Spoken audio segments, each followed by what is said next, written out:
Takže prosím vás, připravil jsem si pro vás experiment s látkou, která se jmenuje jak?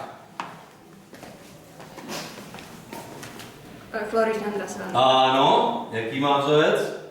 KClO3. KClO3. Použijeme puding a použijeme kyselinu sírovou. Všechny látky smísíme, takže vezmu chlorid andraselný, vezmu puding, ve třecí misce rozetřu a vložím do směsi.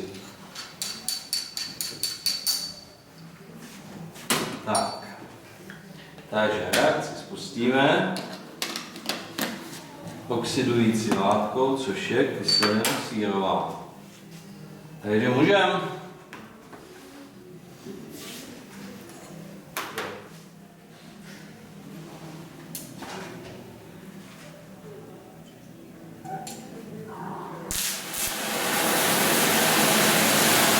Takže reakce probíhá podle plánu.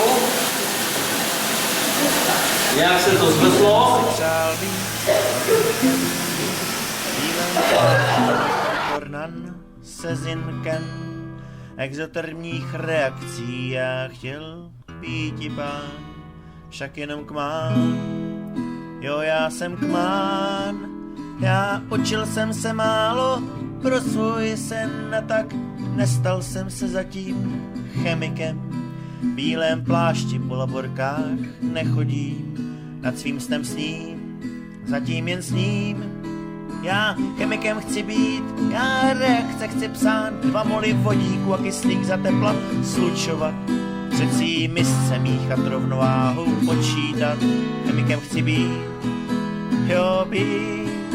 Já chemikem chci být, já reakce chci psát, míchat si roztoky k bodu varu je prudce zahřívat, pod ekvivalence zjišťovat vzorky analýzy.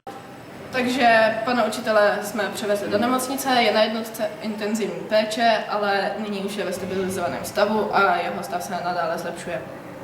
Děti jsou v pořádku, udělá se u nich důkladné vyšetření a teď jsou u svých rodičů. V pořádku.